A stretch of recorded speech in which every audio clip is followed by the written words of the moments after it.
So welcome everyone to my channel. और आज की वीडियो में हम बात करेंगे पायरिफॉर्मिस सिंड्रोम के बारे में।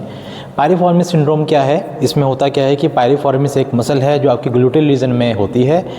इसी के कोर्स में आपकी जो सियाटिक नर्व है जो L5-S1 लेवल से निकलती है और डीप डाउन लेग तक जाती है, वो इसी के कोर्स से होकर गुजरती है। तो कभी कभी होता क्या है कि पायरिफॉर्मिस मसल के बीच में सियाटिक नर्व कभी कभी इम्पिंज या प्रेस हो जाती है, उसकी वजह से उनको सियाटिका टाइप सिम्टम आते हैं, जैसे कि ग्लूटियल रीजन में कूल्हे में दर्द होना, और वो कूल्हे का दर्द धीरे धीरे पैर के पिछले भाग से होते हैं घुटने तक जाना।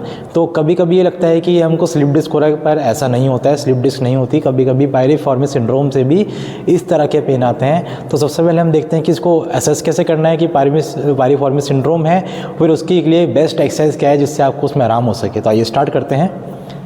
पायरिफॉर्मिस सिंड्रोम को असेस करने के लिए आपको करना क्या है, पेशेंट को एक करवट लेटा देना है इस तरह।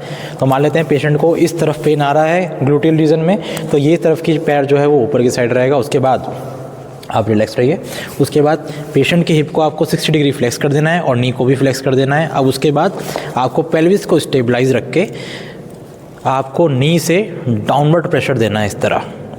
अगर ऐसा करने से पेशेंट को दोबारा से सिम्टम रिप्रोड्यूस होते हैं, ग्लूटियल पेन या फिर रेडिएटिंग पेन, तो ये टेस्ट कन्फर्म है। तो कैसे किया आपने, हिप को फ्लेक्स किया 60 डिग्री और नी को फ्लेक्स करके पेल्विस से स्टेबलाइज करके नी को डाउनवर्ड प्रेशर दिया। अगर ऐसा करने से पेन हो रहा है बटक रीजन में तो ये टेस्ट पॉजिटिव है। And relax.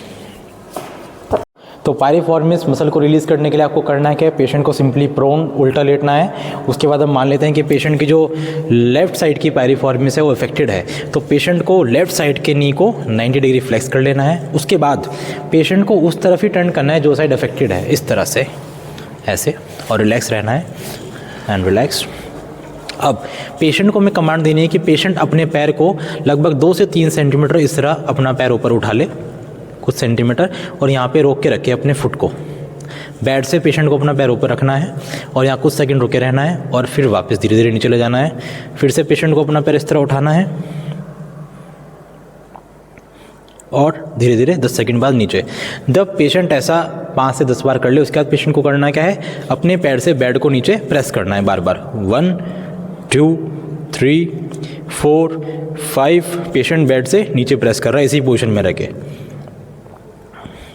And relax.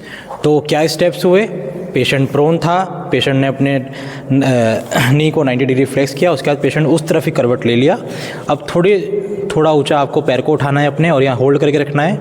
ऐसा 5 से 10 बार करेंगे, 10-10 सेकंड रोक कर। उसके बाद पेशेंट को अपने पैर से बेड नीचे दबाना है। दबाइए 1 2 3 4 5 एंड 6। रिलैक्स।